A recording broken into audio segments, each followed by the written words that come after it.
우리의 찬양을 받으시는 하나님께 영광 올려드립니다. 우리에게 주시는 하나님 말씀입니다. 구약 성경 신명기 22장 9절에서 11절까지 말씀입니다. 우리 세 절 말씀을 한 목소리로 같이 읽겠습니다. 같이 읽습니다. 내 포도원에 두 종자를 섞어 뿌리지 말라. 그리하면 내가 뿌린 씨의 열매와 포도원의 소산을 다 빼앗길까 하노라. 너는 소와 나귀를 결의하여 갈지 말며 양털과 배실로 섞어 짠 것을 입지 말지니라. 아멘. 주님 감사합니다. 이제 주의 말씀 듣습니다. 주의 성령으로 이 시간 우리 가운데 임재하시고 우리에게 친히 말씀하셔서 깨닫는 은혜를 더하소서. 주님을 볼 수 있는 눈을 열어주시고 주의 말씀을 온전히 들을 수 있는 귀를 여시고 우리의 마음에 말씀이 잘 새겨져서 우리의 일상 속에서 말씀이 우리를 이끌어가는 신실한 그리스도인들로 살아가게 하옵소서. 주님 말씀하옵소서. 우리가 주의 말씀을 듣겠나이다. 우리 주 예수님의 이름으로 기도드립니다. 아멘. 우리가 여호수아를 지난주까지 마치고 이제 다음에 책으로 이어가지 않고 그 안의 내용들을 좀 더 보완하고 확장하기 위해서 우리가 좀 몇 가지 좀 말씀을 좀 나누려고 합니다. 여러분, 성경이 가장 중요하게 가르치는 주제는 하나님 나라입니다. 하나님이 통치하신다. 하나님이 지금도 다스리고 계신다. 하나님이 다스리시는 나라, 하나님 나라. 우리가 자다 깨어나도 잊지 말아야 할 것이 하나님 나라. 예수님께서 복음서에서도 가장 강조하셨던 것이 하나님 나라입니다. 하나님께서 시작하셨고 하나님께서 이루어 가시고 하나님께서 마치실 마지막 나라, 하나님 나라. 그래서 우리는 항상 그리스도인이라면 늘 하나님 나라를 기억하며 살아야 됩니다. 눈을 떠도 하나님 나라, 밥 먹을 때도 하나님 나라, 일할 때도 하나님 나라, 무엇이든지 하나님 나라라는 그 중요한 관점을 가지고 우리가 우리의 일상을 살아가야 됩니다. 그런데 하나님께서 당신의 나라를 이 땅 가운데 보여주지 않으면, 나타내주지 않으면 인간은 그분의 통치와 나라를 전혀 알 수가 없습니다. 하나님께서 보여주시지 않으면 누구도 하나님 나라를 깨닫지를 못합니다. 한 예로서 하나님이 노아에게 찾아오셔서 홍수를 통하여 하나님께서 죄는 반드시 심판하시는구나 하는 것을 온 세상에 알리셨어요. 땅에만 왕들이 있는 게 아니라 온 세상을 물로, 세상의 권력자들과 죄악과 불의와 부패를 물로 다 덮으실 수 있는 하늘의 전능자가 있다라는 것, 하늘의 통치자가 있다라는 것을 홍수를 통해 온 세상에 드러내셨던 거죠. 그 후로 노아는 제단을 쌓고 우리가 하늘에 계신 하나님이 계신다는 것을, 그분의 통치를 알고 그 하나님을 그때부터 가족들과 함께 섬기기를 시작합니다.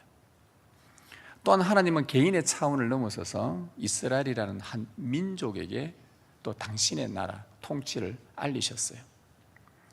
그들이 보는 앞에서, 이스라엘이 보는 앞에서 애굽 제국의 우상들을 다 무너뜨리셨고 또 가나안의 그 우상들을 단번에 깨뜨리시고 그 바로와 가나안의 신들의 권력자들의 불의와 악함을 무너뜨리신 절대 권능의 하늘의 신, 유일한 여호와가 살아계시고 다스리고 있다는 것을, 그분의 통치를 이스라엘 민족들에게 나타내 보여주셨습니다.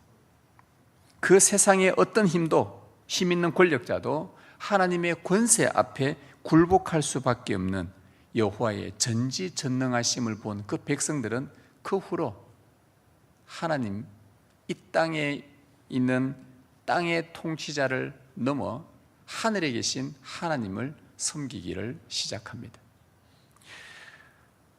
지금도 역사의 시대마다 하나님은 당신의 살아계심과 실제로 일하고 계신다는 것을 큰 권능으로 지구촌 곳곳에서 나타내고 계십니다. 이 하나님의 역사로 말미암아 하나님을 만난 사람들은 인간의 유한한 통치자를 넘어 무한하신 하늘의 유일한 통치자이신 하나님을 알게 되었고, 하나님이 이렇게 나타내 보이시자 그 하나님을 섬길 수 있게 되었습니다.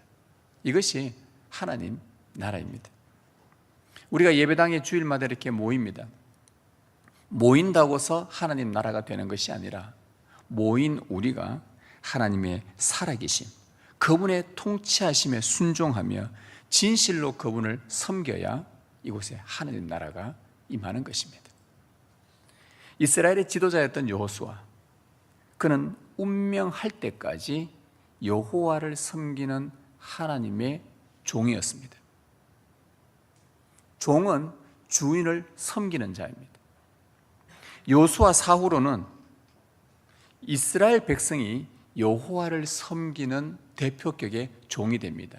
그래서 구약 성경 안에서는 곳곳에 이스라엘 백성들을 하나님의 종이라, 때로는 하나님의 백성이라 부르기도 하고 하나님의 자녀라 하기도 하는데, 하나님을 섬기는 명분 아래에서는 하나님의 종이라, 모세의 1인 여호와의 종, 여호수아라는 1인 체제의 여호와의 종, 그 다음부터는 이스라엘 백성 전체가 하나님의 종이라고 불리게 됩니다. 그들의 몫은, 그들의 사명은 죄로 더럽혀진 가나안 땅에 하나님께서 여호수아를 통해 하나님 나라를 세우셨으니 이제는 그곳에 세운 그 나라를 하나님이 기뻐하시는 나라로 잘 가꾸어 가는 것이 종된 이스라엘 백성들의 몫이었습니다. 그런데 이 굳건한 하나님 나라를 세워가는 것, 하나님 나라를 견고하게 세워가는데 가장 필수적인 것이 뭐였냐? 그것은 그 종들의 믿음이었습니다. 그것도 여호와 하나님만 섬기는 온전한 믿음이었습니다. 불순물이 전혀 섞이지 않은 순전한 믿음이 하나님 나라를 세워갑니다. 하나님을 섬깁니다. 여러분, 제1계명 여러분 잘 알듯이 여기는 순전한 믿음이 무엇인지 알려주는 하나의 중요한 계명이죠. 여호와 하나님 외에 다른 신을 네게 두지 말아라. 어떤 경우에도, 어떤 상황에도, 어떤 환경에서도 하나님을 나의 유일한 주님으로 항상 고백한다는 뜻입니다. 우리에게는 주님이 둘이 될 수 없다는 말이죠. 그래서 내 앞에, 우리들 앞에 여호와가 계시는데 다른 신을 또 하나 세워놓고 겸하여서 그렇게 두지 말아라. 오직 하나님만 내가 사랑할 유일한 주님이시라는 고백과 삶이 바로 온전한 믿음입니다. 온전한 믿음이 있을 때에 그 하나님을 온전하게 섬기게 되고, 그곳은, 여러분이 있는 그곳은 하나님 나라가 굳건하게 섭니다. 그렇다면 이 계명이, 여호와 외에 다른 신을 네게 두지 말아라, 이 계명이 금하는 것은 바로 혼합 사상입니다. 하나님 외에 다른 신을 같이 두지 말라는 겁니다. 하나님도 주님이시고 또 내가 필요할 때는 다른 것도 나의 주님이 될 수 있다는 것이 혼합신앙입니다. 하나님과 겸하여서 섬길 수 있는 무엇인가가 여러분의 마음에 작은 것이라도 있다면 성경은 그것을 배교 또는 영적 간음이라고 합니다. 하나님이 계셔야 할 여러분의 마음에 다른 것이 동시에 차지하여 여러분의 삶을 흔드는 그 무엇은 바로 영적 불순물입니다. 여기 계신 분들은 하나님을 다 갖다 버리고 다른 것을 신으로 섬기지는 않을 겁니다. 그것은 그럴 것 같으면 이 자리에 오지 않겠지요. 그런데 우리는 하나님을 섬기는데 거기에 또 몇 프로는 다른 것이 신으로 들어와 있고, 또 이럴 때는 그를 의지하는 또 다른 무언가가 들어와 있고, 이렇게 겸하여서 너의 주님으로 만들지 말라는 것입니다. 여러분, 이 겉으로는 그런 사람들은 하나님을 섬기는 것처럼 보여도 이 속에는 불순물을 둔 혼합신앙이에요. 여러분, 영적 간음, 이 간음은 여러분 아시겠지만 순전한 깨끗한 거룩한 부부관계를 깨트리는 것입니다. 결혼식 때 남편은 아내만을, 아내는 남편만을 사랑하겠다고 서약에 헌신을 하게 됩니다. 부부 사이에 다른 불순물이 존재하지 않게 하는 것이죠. 혼합되지 않은 순전한 사랑이 바로 성경에서는 거룩이라고 말합니다. 저는 이 부부 관계를 좀 이 거룩성을 위해서 여러분들 다 마찬가지겠지만 각자의 나름대로 뭔가 좀 지켜내려는 실천 사항을 몇 가지 좀 가지고 있을 겁니다. 저도 몇 가지 가지고 있는데요. 이 부부 관계 거룩성을 위해서 제 나름 실천이라 할까요? 좀 주의해야 될 그런 사항들을 제 나름 몇 가지를 쭉 갖고 있는데, 그 중에 한 가지가 뭐냐면 당연한 이야기입니다. 제가 한 목사로서 어떤 성도들과 신방도 해야 되고 만나서 이야기도 나눠야 될 때가 있습니다. 그럴 때에 여성도와 단둘이서 이야기를 하거나 혹은 상담을 하거나 그래서 차를 마시거나 이런 일은 제가 절대로 하지 않기로 제 삶의 나름의 이 순전한 사랑을 위한 제 스스로의 실천 사항 중에 하나였습니다. 혹 부득이하게 그렇게 할 수밖에 없는 상황이 생기면 제 아내를 동행을 시킵니다. 그게 여러분도 다 그렇게 하시죠? 예, 당연한 거잖아요. 당연한 일을 굉장히 심각하게 저를 바라보시니까 뭔가 여러분들은 마음이 안 그런데 그런가 싶어서 제가 그냥 확인한 겁니다. 또 한 가지 실천하는 것은 뭐냐 하니까 제 자동차 옆자리에, 여러분도 다 하실 겁니다. 여러분도 다 그렇게 할 거예요. 제 자동차 옆자리에는 어느 여성도나 여청년들을 태우지 않습니다. 여기는 제 아내가 앉는 자리입니다. 당연하죠? 다 당연하죠. 제가 운전을 해 나가다가 요 경사인데 가다 보면 간혹 우리 성도님들이 길가에 서 있는 분들 제가 자주 한 번씩 봅니다. 그러면 버스를 타시는지, 버스 타는 장소는 아닌데 뭔가 서 있으면 어디 가시는가 보다, 가는 길 혹시 같으면 태워드릴까라고 제가 생각을 합니다. 그런데 두 분이 계시면은 반드시 태웁니다. 그래서 제 뒷자리에 앉게 합니다. 한 분 있으면 모른 척하고 지나갑니다. 절대 안 태웁니다. 그런데 부득이한 경우가 있어요. 예를 들면 교회에서 어디 장례를 간다, 또 차량이 부족하다, 또 누굴 태워야 된다. 그럴 때는 부득이한 경우에는 반드시 뒤에를 태우는데, 한 명일 경우에는 제가 그럴 일은 없겠지만 혹 집사람이 집에서 자고 있으면 빨리 깨워서 대충 씻고 나오라 그럽니다. 그러니까 그 옆에 앉혀놓고 뒤에 태워서 그렇게 같이 갑니다. 괜한 오해를 불러일으키지 않기 위해서입니다. 그리고 또 한 가지는 제가 요 반지를 빼지를 않습니다. 우리 남자도 반지 안 빼고 계시죠, 지금까지? 어떤 분 신방 가보니까 지금 반지 없네요 하니까, 아이고 이제 막 살이 쪄가지고 굵어져가지고 이제 안 들어갑니다 이러는데, 새로 맞추세요. 저처럼 일찍 사귈 때, 결혼하기 전에 사귈 때 커플링 맞췄으면 그때 한돈이 3만 원밖에 안 했을 텐데 지금은 한돈 맞추려면 꽤 많은 돈을 들여야 될 거예요. 일부러 안 뺍니다. 제가 다른 어느 사역자하고 이야기를 하다가 겪었던 이야기예요. 어떤 사람이 목사님인데 청년 사역을 하는데 반지를 안 꼈어요. 결혼한 지가 한 3년 됐는데 손이 굴림 뭐니 해가지고 뺐어요. 일이 생겨요. 여지를 둬요. 여청년들한테 여지를 둬요. 이게 별거 아닌 것 같은데. 그래서 일부러 이런 실천사항들 몇 가지를 좀 합니다. 물론 문제는 생기지 않을 수 있겠지만 이 부분에서 제가 왜 이렇게 약간의 제 스스로한테 엄격하게 하는 이유는 사랑의 서약을 순전하게 만들기 위한 저만의 실천 방안입니다. 제 마음의 작은 불순물도 허용하지 않기 위함입니다.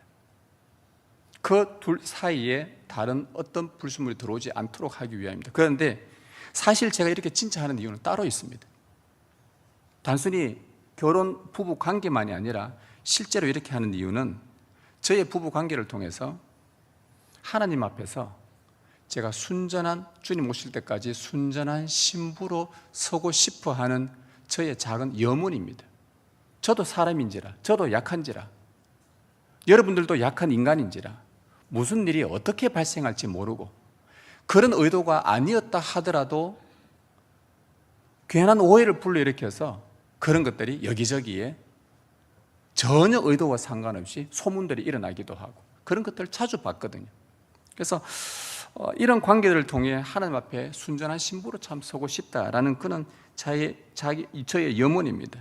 그렇게라도 하지 않으면 이 순전함을 지킬 수 없기 때문이죠. 이런 반지 작은 것 하나지만 이 반지를 볼 때마다 제 아내와의 관계를 생각하는 것이 아니라 이거는 비유로서 하나님께서 나와 언약으로 이렇게 맺어진 하나로 맺어졌는데 내 안에 하나님 외에 다른 불순물들이 들어온다면 내가 마지막에 주님 앞에 섰을 때 무슨 열매를 드릴 수 있을까? 순전한 열매를, 순수한 믿음의 열매를 어떻게 드릴 수 있을까? 라는 그런 생각들이 말씀을 보다가 설교 준비하다가 문득 듭니다. 그래서 하나님과 겸하여 섬길 가능성이 있는 그 어떤 불순물도 남겨두지 않으려는 작은 몸부림입니다. 하나님 외에 다른 것은요, 아무리 좋아 보여도 우리가 하나님의 거룩한 신부라고 한다면 아무리 좋아 보이는 것이 있다 하더라도 나에게는 우선순위가 될 수가 없어야 합니다. 심지어 저희 아내도 하나님보다 우선순위가 될 수가 없습니다. 그래야 되는 거 아니겠습니까? 제 자녀도, 사랑하는 내 자녀들이지만 그들도 하나님보다 우선순위가 될 수 없고 저의 우선순위는 하나님이 되어야 합니다. 혹 어떤 것이 내 마음에서 많은 시간과 공간을 차지한다면 그것이 공부든 운동이든 돈이든 독서든 취미든 거기에 잠시라도 내 마음이 빼앗겼구나라고 순간 느낄 정도라고 한다면 그것은 불순물로서 온전한 믿음에 이르지 못하게 하는 배교요 영적 간음이 될 수 있다는 위험성이 있기에 제가 주의하려고 하는 겁니다. 여러분 조금 심하게 들릴 수도 있겠지만 이 말들이 너무 심하다고 생각해서 약간 풀어준 것이 요수아 다음에 사사시대입니다. 이게 무섭기 때문입니다. 그토록 여호와만 섬기겠다고 여호와의 종으로서 요수아가 다짐을 하고 이스라엘 백성들과 장로들과 관료들에게 그렇게 다짐을 하고 하나님께 언약을 맺었던 그들이 혼합신앙으로 사사시대에 조금 문을 열어줘서 다 무너져 버렸습니다. 자녀들에게 약간 허용한 것이 하나님도 섬기고 바알도 섬기고 다른 것도 섬기게 했고 심지어 애굽에 있는 온갖 풍습들도 가지고 끌어와서 순전한 믿음에 실패하고 영적 간음에 빠졌던 것이 여호수아 이후의 사사시대 이야기입니다. 교활한 뱀이 하와를 유혹한 것처럼 순간의 꿰매 넘어갈 수 있는 것이 우리의 연약함입니다. 여러분이 있는 곳이 그 가정, 교회, 직장 어디서든 하나님 나라를 세우는데 가장 필수적인 것은 여러분의 순전한 믿음입니다. 불순물이 섞이지 않는, 혼합되지 않는 온전한 믿음. 여러분 하나님 나라를 세우는데 방해하는 것이 이 혼합신앙입니다. 그래서 모세는 일찍부터 약속의 땅에 들어가기 전에 이스라엘 백성들에게 이 혼합신앙의 위험성을 알고 있었고 모세는 그래서 가나안 땅 들어가기 전에 이스라엘 백성들에게 세 가지 규정을 특별하게 주었어요. 그들의 일상생활 속에서 생업을 위해서 일하고 옷을 해입는 것, 여러 가지 농사를 짓는 것, 실제 일어나는 상황, 그 일상에서부터 너희가 혼합신앙을 금지하도록 하는 규정을 까지 주면서 권고하였는데 그 내용이 오늘 본문에 나오는 그 본문입니다. 첫 번째 규정이 뭐냐 하면 9절에 보면 내 포도원에 두 종자를 섞어 뿌리지 말라. 그리하면 네가 뿌린 씨의 열매와 포도원의 소산을 다 빼앗길까 하노라. 이 백성들이 가나안 땅에 들어가면 포도농사를 지어야 합니다. 왜? 가나안은 포도농사를 지어야 하기 때문에 그걸로 또 포도주를 만들어서 그걸로 잔치도 하고 해야 됩니다. 그건 우리로 말하면 음료수입니다. 생수와 같은 겁니다.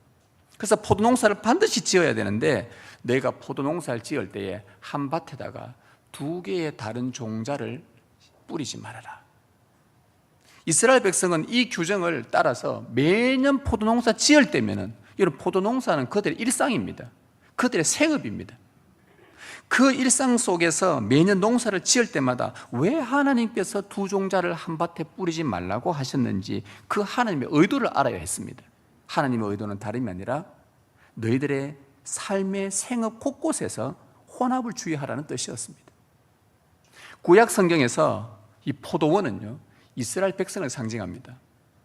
이사야서에 보면 내가 극상품 포도를 심었는데 너희가 들포도를 맺었도다 하면서 성경에서 비유적으로 포도원은 이스라엘 백성들 그 공동체를 말합니다.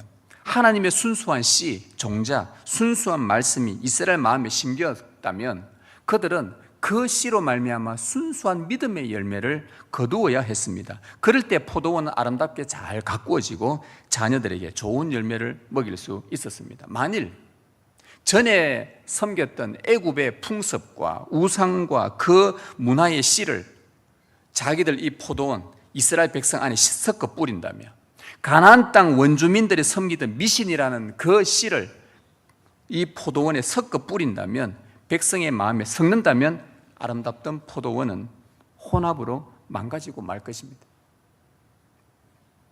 혼합이라는 것은 하나님을 버리고 다른 것을 섬기는 것이 혼합이 아니라 여호와를 섬기고 때로는 우상을 겸하여 섬기는 것이 혼합신앙입니다. 필요에 따라 양다리 걸치는 믿음입니다. 그것은 불순합니다. 더러운 믿음을 자녀들에게 먹이는 꼴이 됩니다. 가정을 망치고 교회와 사회를 망치는 일입니다. 결국 그렇게 되면 포도원도 열매도 다 빼앗기는 불행을 겪게 됩니다. 실제로 이스라엘 백성들은 혼합신앙으로 삶의 터전을 다 잃었고 바빌론에 포로 가서 자식들도 잃고 부모도 잃고 다 잃어버렸습니다. 뿌리지 말라. 만약 뿌리면 네가 뿌린 씨의 열매와 포도원의 소산을 다 빼앗길까 하노라. 다 빼앗길까 하노라. 실제로 다 잃어버렸습니다. 혼합신앙으로. 하나님의 말씀은 진실합니다. 그대로 이루어집니다. 자녀들이 쓴 열매를 고스란히 먹게 됩니다. 여러분, 구원받은 우리 안에는 순전한 하나님의 말씀의 씨가 자리 잡고 있습니다. 여러분 안에는 주 예수 그리스도의 거룩한 뼈로 뿌려진 참 생명의 말씀의 씨가 여러분 안에 뿌려졌고 자라고 있습니다. 따라서 말씀이 가르치지 않는 세상의 교훈과 유행과 방법들을 무분별하게 가지고 와서 성경으로 걸러내지도 않고 그냥 이거 눈에 보기 좋다, 듣기에 좋다, 이거 괜찮다 하더라 하는 건 가지고 와서 우리 신앙생활에 겸하면 우리 마음은요, 혼합신앙으로 잿더미가 된다는 것을 두려워하십시오. 아무리 좋게 보여도 하나님의 거룩이라는 순전한 가치가 아니라면 여러분 교회 안에, 가정 안에 그것들을 수용하지 않기를 바랍니다. 아름다운 포도원을 잃고 통한의 눈물을 흘리게 돼요. 마지막에 남는 것은 뭐냐? 순전한 믿음으로 하나님을 섬긴 순전한 열매만 남습니다. 그것만 주님 앞에 가져갑니다. 두 번째 모세가 준 규정도 같은 맥락입니다. 10절에 너는 소와 나귀를 결의하여 갈지 말며, 이 결의는 밭을 경작할 때 짐승 2마리가 끄는 큰 쟁기를 말합니다. 요즘은 알지만 기계로 다 하지만 예전에 농경시대 때는 짐승의 뒤에다가 멍에를 씌워서 큰 쟁기로 땅을 갈지요. 그때에 너희가 서로 다른 짐승을 함께 사용해서 멍에를 씌우고 쟁기질을 하지 말라는 경고입니다. 그 이스라엘 백성들은 땅을 경작한다는 건 파종을 한다는 말이에요. 땅을 경작한다는 것은 그들의 일상에서 생계입니다. 먹고 사는 문제를 위해서 땅을 경작을 해야 될 때 그때마다 너희들의 일상 가운데에서도 철저하게 이런 규정을 주신 하나님의 의도를 알아야 됩니다. 왜 이걸 땅을 갈 때마다 이렇게 하지 말아야 했을까? 이렇게 하면은 뭔가 좀 특별하고 좋은 거 일어나지 않을까? 이교 문화의 특징입니다. 우상 숭배하는 고대 시대 때 이교 문화는요, 섞는 게 굉장히 재밌어 합니다. 뭔가 특별한 게 있을 거라는 상상 속에 잘 섞습니다. 그래서 하나님께서 이런 규정을 주실 때도 하나님의 의도가 뭘까? 다름이 아니라 혼합을 주의하라는 의도입니다. 여러분, 소는 정결한 짐승이고 나귀는 부정한 짐승으로 율법에 하나님께서 규정을 하셨어요. 구분해 놓았습니다. 정한 짐승과 부정한 짐승은 함께 하지 못합니다. 심지어 나귀가 첫 새끼를 낳으면, 여러분, 짐승의 첫 것은 누구 겁니까? 하나님의 것이라고 유대인들은 지키고 있습니다. 그런데 나귀가 첫 새끼를 낳았어요. 그러면 그 첫 새끼 누구 겁니까? 하나님 거예요. 하나님께 나귀를 바쳐야 됩니다. 그런데 못 바칩니다. 왜? 부정한 짐승이기 때문에. 그럼 어떻게 하냐? 나귀가 첫 새끼를 낳으면 그 첫 새끼 대신에 양을 대신 바치라고 할 정도로 부정과 정은 함께 하지 못한다고 하나님께서 정해 놓으셨어요. 함께 할 수 없습니다. 죄와 의가 함께 할 수 없듯이, 선과 악이 함께 할 수 없듯이 말이죠. 따라서 이스라엘은 농사를 위해서 밭을 경작할 때마다 그들의 생업 가운데 생계에 먹을 문제를 위해서 밭을 경작할 때마다 정결한 소와 부정한 나귀에게 한 멍에를 매지 않도록 항상 주의해서 이걸 볼 때마다, 아, 하나님은 혼합을 싫어하시는구나, 순전한 여호와 하나님을 향한 믿음이 중요하구나, 이것을 분명히 해야 했습니다. 이를 통해서 정결한 하나님의 백성이 하나님과 그의 나라를 모르는 부정한 사람들과 믿음의 공동체를 함께 이루어 간다는 것, 이것은 불가능하다. 내린 결론입니다. 여러분, 예수님을 믿는 자와 예수님을 믿지 않는 자의 삶의 가치와 목표는, 비전은 다를 수밖에 없습니다. 하나님을 모르고 그의 나라를 이해하지 못하는데 어떻게 한 공동체 안에서 한 분 하나님을 섬길 수 있습니까? 우리의 아버지는 하늘의 하나님이고 불신자들의 아버지는 그들이 믿는, 그들이 따르는, 추종하는 우상인데, 추구하는 목적과 그 목적을 이루는 방식과 삶의 방향이 완전히 다르기 때문에 함께 하나님 나라 이룰 수 없습니다. 여러분, 제가 불신자를 만나지 말라는 말이 아닙니다. 그들과 만나기도 하고 밥도 먹기도 하고 회사에서 만나고 이야기하기도 하고 합니다. 여기서 말하는 것은 그들이 가진 삶의 목표, 가치, 이것을 공유하고 세속의 관습과 유행과 전통을 함께 나누어서 하나님 나라 안에서 좀 우리 교회에 이런 거 좋지 않고 우리 집에 이런 거 좋지 않겠나 해서 세상을 무분별하게 다 가지고 와서, 그래서 함께 나누어서 그곳에 하나님 나라 이룰 수 없다는 것을 말하는 겁니다. 믿는 대상이 서로 다른 자와 함께 사는 것은 참 힘들죠. 그래서 바울도 고린도 후서에서 이렇게 강조합니다. 너희는 믿지 않는 자와 멍에를 함께 매지 말라. 의와 불법이 어찌 함께하며 빛과 어둠이 어찌 사귀며 그리스도와 벨리알이 어찌 조화되며 믿는 자와 믿지 않는 자가 어찌 상관하며 하나님의 성전과 우상이 어찌 일체가 되려. 우리는 살아계신 하나님의 성전이라. 나는 그들의 하나님이 되고 그들은 나의 백성이 되리라. 하나님은 우리의 아버지십니다.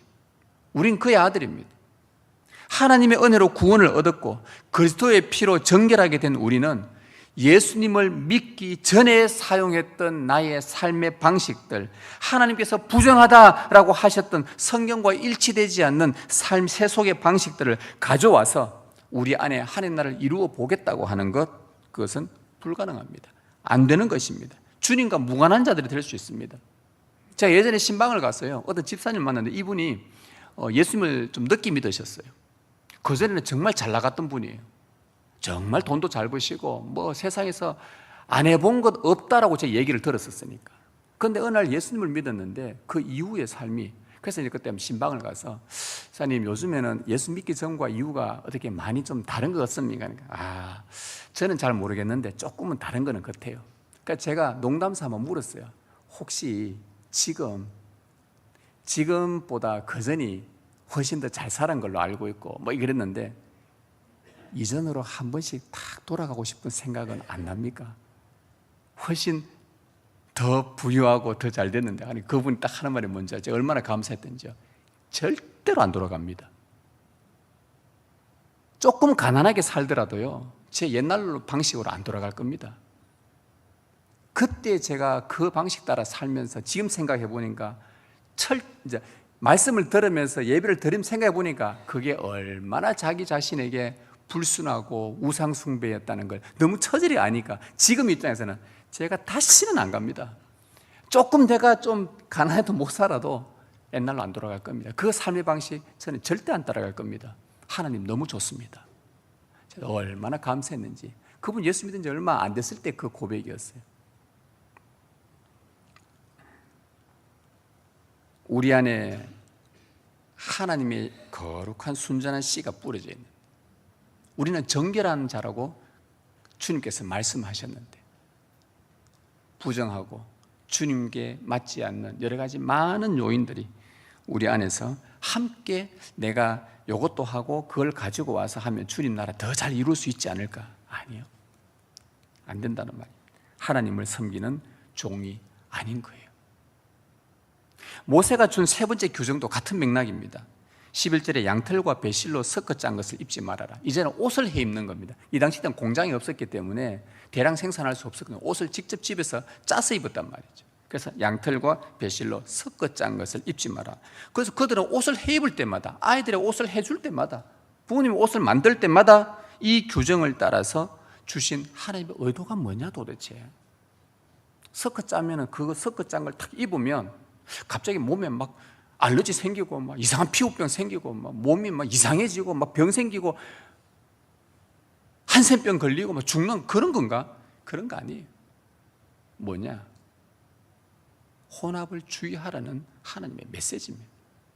여러분, 그래서 제가 이 말씀 보다가 성경에 나오는 옷을 한번 떠올려 봤어요. 지구상의 최초의 옷이 뭐였을까? 여러분 또 집에 와서 또 검색도 해보실 거죠.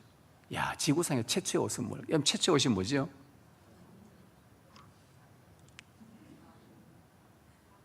나뭇잎이네요. 그거는 이제 사람이 만든 옷이죠. 그건 사실 나뭇잎이라 하기엔, 옷이라 하기엔 좀 그렇지요. 손수 직접 짜서 만든 옷은요, 범죄한 아담 하와에게 짐승을 잡아서 가죽 옷을 입혀준 하나님의 옷이었어요. 최초에 직접 만들어서 지은 옷이 하나님의 그 가죽 옷이었습니다. 여러 짐승의 가죽과 털을 섞지 않은 순수한 하나님의 옷이었어요. 그리고 그 이후로 많은 사람들은 이제 그렇게 그 방식으로 옷을 아담 하와 그다음에 자녀들한테 전수해 주면서, 야, 하나님이 우리한테 이런 옷을 만들어줬다, 앞으로는 옷을 그렇게 만들어 입었겠죠.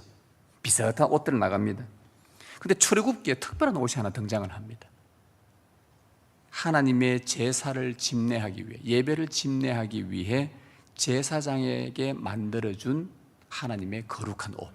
그거 누가 설계한 겁니까? 하나님이 설계하셨어요. 모세가 설계한 거 아니에요. 하나님이 설계를 했어요. 하나님의 순수한 뜻이 들어가 있는 세마포를 만든 이유, 에봇을 만든 이유, 겉옷을 만든 이유, 띠를 만든 이유, 보석을 단 이유, 술을 단 이유, 색깔을 이렇게 한 이유, 하나님께서 철저하게 순전한 하나님의 뜻, 다른 게 절대 섞이지 않도록 하나님이 설계하신 하나님의 뜻이 들어가 있는 순전한 옷이, 특별한 옷, 제사장의 옷이었어요. 그리고 또 특별한 옷이 하나 더 등장합니다. 성경에. 세계에서 가장 최고로 값비싸고 가장 좋은 옷, 뭘까요? 예수님께서 십자가에 죽으시고 부활하심으로 이루신 의의 옷입니다. 죄인들이 자기 죄를 회개하고 주 예수를 믿으면 믿는 자들에게 입혀주신 가장 의롭고 아름다운 순전한 옷, 주 예수의 은혜로 구원 얻은 자는 하나님의 순전한 옷, 거듭난 자녀에게만 입혀주시는 예수님의 의로운 옷, 그 옷은 예수님의 거룩한 피로 만들어졌습니다. 다른 것 아무것도 섞이지 않았습니다. 어떤 불순물도 혼합되지 않았습니다. 마지막 최후의 심판 때 여러분들이 주님 앞에 설 때에 예수 그리스도의 순전한 피로 지어진 옷을 입은 자들만 구원을 얻게 됩니다. 우리의 공로가 조금도 그 옷에 섞이지 않았습니다. 우리의 행위가 조금도 섞이지 않았습니다. 혼합되지 않았습니다. 그 섞인 옷이 만약에 나의 공로와 의지를 조금 0.0001%라도 섞어서 뭔가 그 옷을 구원이라 하고 입었다고 한다면 그 사람 최후의 심판대 영원한 형벌을 받게 됩니다. 그것은 그리스도의 십자가에 근거한 믿음의 순수성을 훼손하는 일이에요. 하나님 나라를 방해하는 것입니다.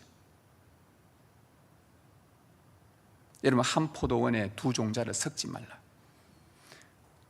소와 나귀를 결의하여 밭을 갈지 말라. 서로 다른 두 종류의 천으로 옷을 해입지 말라는 이 규정은요, 구약의 백성들의 일상생활에서 세속의 방식을 혼합하지 말고 순전하게 순수한 믿음을 지켜나갈 때 하나님 나라가 방해받지 않고 그 나라를 이루어 갈 수 있다라는 교훈입니다. 여러분, 이스라엘 백성은 여호와의 종으로서, 하나님을 섬기는 하나님의 종으로서 살아야 했습니다. 그러나 얼마 지나지 않아 사사시대에 종의 직분을 망각합니다. 자기 소견에 오른 대로 좋아 보이는 것 취사 선택해서 거기다가 내 신앙에 덧붙여서 혼합신앙으로 하나님 나라를 망치고 말았습니다. 하나님도 필요하고 때로는 바알 우상도 필요하다는 겁니다. 하나님도 섬기고 때에 따라 좀 요거 괜찮다, 유리하다 싶은 거 있으면 하나님 잠시 잊고 그것을 붙들면 된다는 혼합신앙은 순식간에 이스라엘을 망가뜨렸습니다. 여러분, 우리가 일상을 살아가다 보면 하나님께서 때로는 사람을 붙여주기도 하고요, 우리의 구원을 위해서 재물을 주시기도 하고요, 때로는 어떤 환경을 주시기도 하고, 어떤 것은 어떤 직장을 주시기도 하고 합니다. 하나님은 이 세상의 모든 것들을 동원하여서 우리의 구원을 위해서 다 붙여주십니다.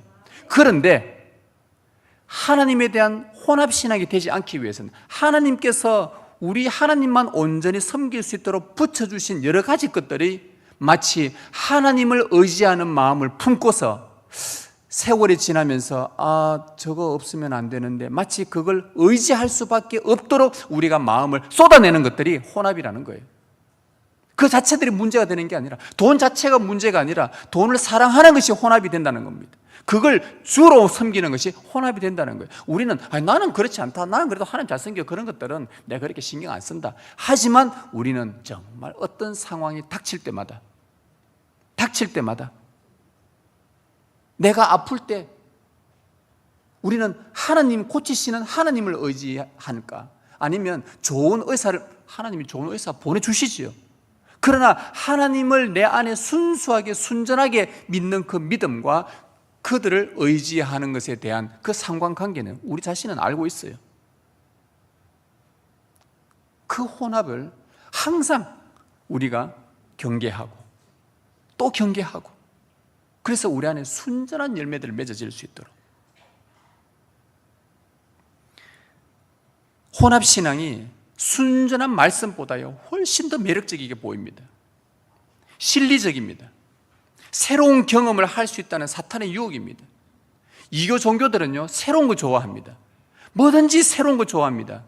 해 아래 주님의 복음은 해 아래 새 것이 없는데도 이교 사람들, 고대 시대 이교 종교들은요 뭐든지 섞습니다. 이것도 섞어보고 저것도 해보고 옷도 막 온갖 것들 달락달락 다 해보고. 그래서 구약 시대 보면 하나님께서 언약 백성들에게 문신하지 말라 그랬지요. 왜요? 이교도들은 이 하나님이 주신 몸에다가 막 온갖 것들 다 붙여보여, 다 그려보고 막 온갖 다 뭐 찔러가지고 뭐 새겨가지고 안 지워지게 하고. 왜? 이게 나의 수호신이라 생각하기 때문에. 이교도들이 그렇게 하니까.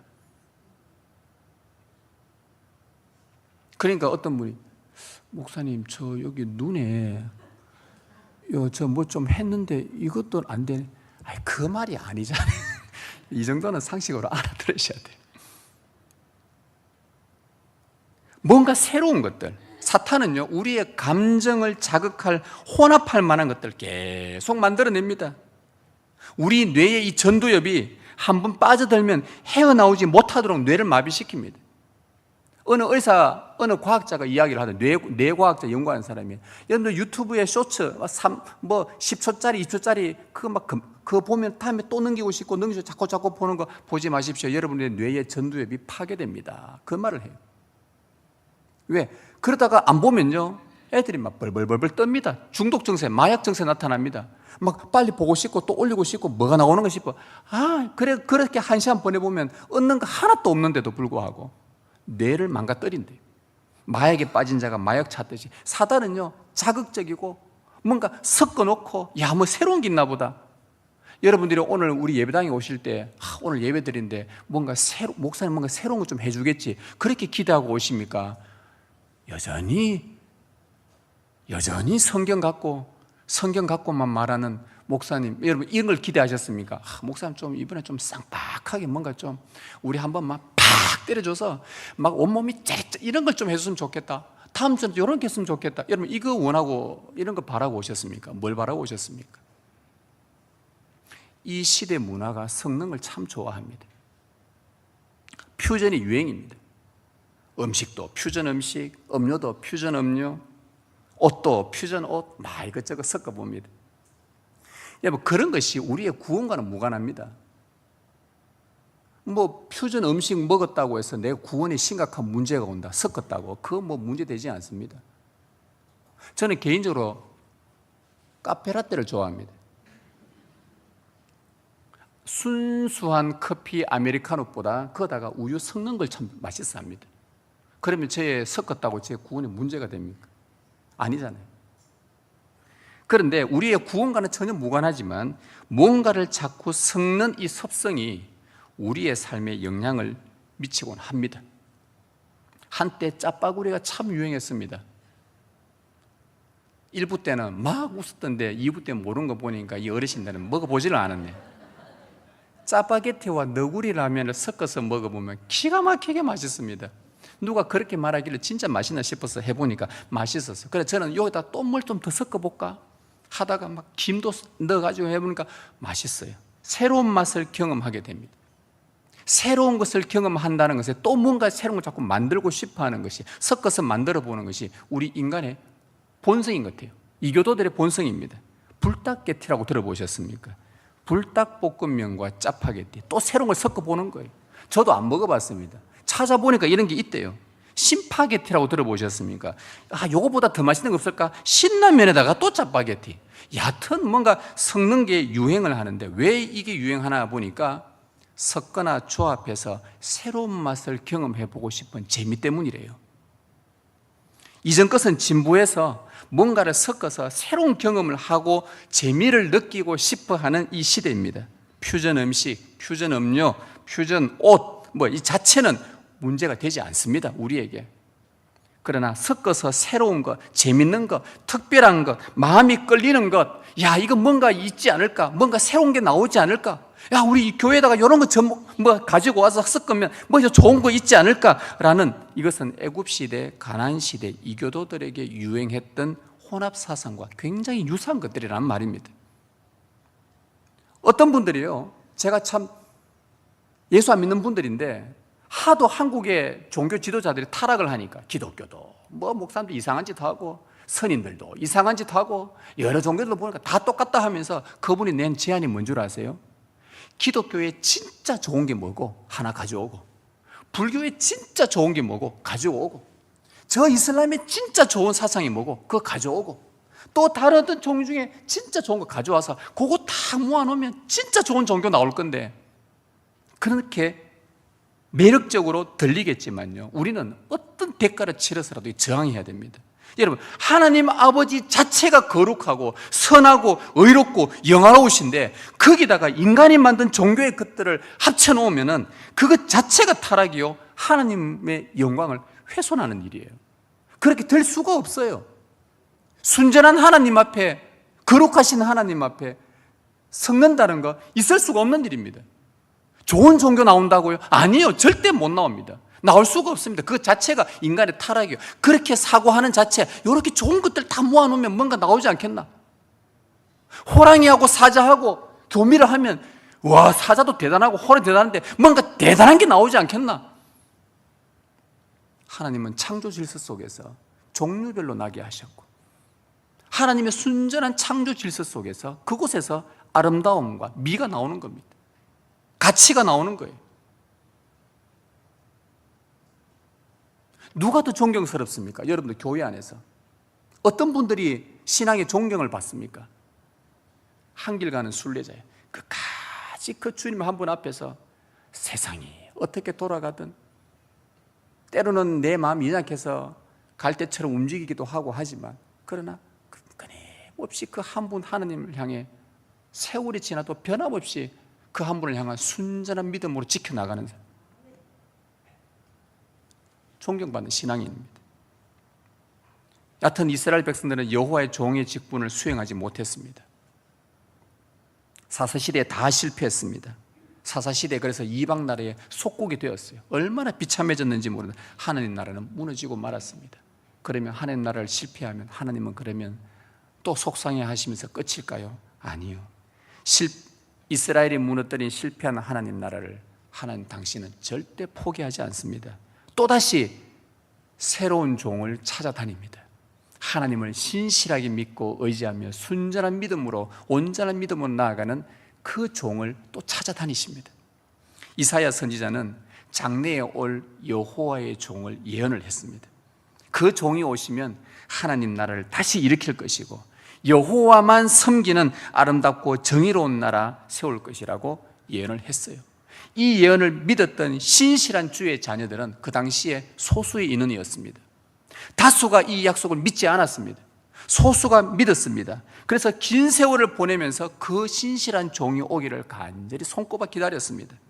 신실한 아버지들이, 어머니들이 그의 자녀들에게, 얘들아, 이사야 선지자 선생님이 예언을 했단다.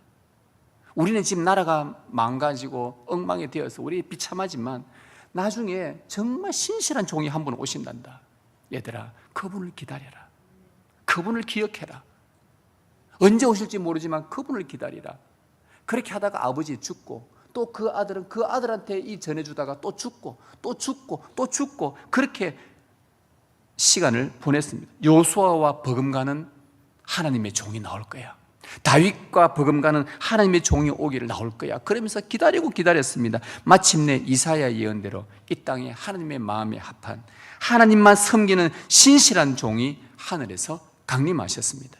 그분의 이름은 예수 그리스도십니다. 그런데 그분을 보니까 그분은 모세와 버금갈 줄 알았는데 아니요, 모세보다 탁월하고 요수아와 다윗과 버금갈 줄 알았는데 그들보다 더 탁월하고 심지어 하늘의 천사들과도 비교할 수 없는 탁월한 하나님의 종이었습니다. 그분의 나라는 결코 실패하지 않습니다. 우리가 무지하고 연약해서 날마다 하나님 나라를 우리 안에서 망치더라도 하나님은 다시 당신의 신실한 종 예수 그리스도를 통하여서 하나님을 섬기는 예수 그리스도 모습을 보고 다시 그 나라를 일으키실 것입니다. 제가 요수아를 마치고 오늘 이 말씀을 가교 역할을 한 이유는 바로 이 내용을 다음 주부터 여호와의 종을 설교하기 위함이었습니다. 그 나라 다시 어떻게 세우는, 이사야가 예언했던 그 여호와의 종이 과연 어떤 분이신가, 어떻게 오신 분인가, 그걸 말씀을 드리려고 오늘 말씀을, 이 본문을 정한 것입니다. 여러분 안에 하나님의 통치, 그분의 나라가 견실하지 못하고 여러분 무너져 있다고 생각하십니까? 여러분 안에 하나님 나라가 잘 자리 잡혀지지 않다고 생각하십니까? 잘 세워진 것 같은데 또 허물해졌다고 생각하십니까? 주님을 향한 여러분의 믿음이 순전한지 점검해 보십시오. 여러분의 가정과 우리 교회에 하나님 나라가 견실하지 못하다면, 세상의 것이 침투해서 자리를 차지하고 있는 것은 없는지 또 기도하며 점검해 보십시오. 필요에 따라 하나님과 세상을 수시로 바꿔가며 의지하고 있지 않은지 주위에서 살펴보십시오.